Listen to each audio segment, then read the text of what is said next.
Now, what happened to hundreds of people who apparently disappeared in Bangladesh during the rule of the ousted Prime Minister Sheikh Hasina? Well, Human Rights Watch claim that security forces were behind more than 600 disappearances during her 15-year rule, many of them being political rivals. Sheikh Hasina's government consistently denied any involvement, but now the new interim government in Bangladesh has set up a commission to investigate. Well, Akbar Hussain is the BBC's correspondent in Dhaka and told me more about the scale of the problem. It was a serious problem when Sheikh Hasina was in power for the last 16 years, and many human rights organizations, they say that more than 600 people are disappeared, they're still missing. So the new interim government headed by the Nobel laureate Professor Muhammad Yunus, they set up an independent commission, and this commission is comprised of former high court judges and human rights activists and university teachers, and they will trace and identify the missing people who fell victim of enforced disappearance during Sheikh Hasina's rule, and they will try to talk to people, and to identify that who is missing. They will talk to their family members, and they will report to the Home Ministry and other ministries, so that they can find out people who are still missing.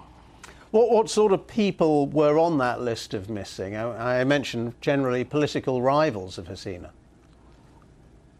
Generally political rival, but in general, we have seen, many people, they're like journalists, academician, human rights activists, and they were missing. And what we saw during Sheikh Hasina's rule in the last 15 years, that two organizations, one is the Bangladesh's Elite Force Rapid Action Battalion, and another is spy agency, Military Intelligence Agency, Directorate General of Intelligence, DGFI in short.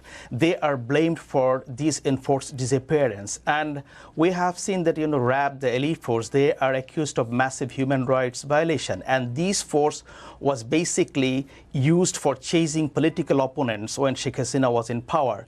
And the military spy agency, the DGFI, they are also accused for the same thing.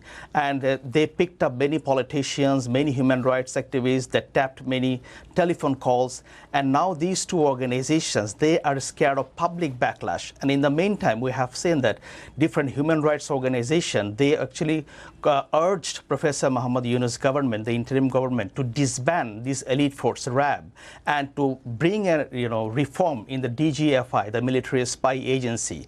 And human rights activists, they say that without this reform or disbanding this organization, it would be very difficult to maintain human rights situation in future. And that's why they are calling for that. And in the meantime, we have seen that the United States, they imposed a sanction on Bangladesh's elite force in 2021 for gross human rights violation.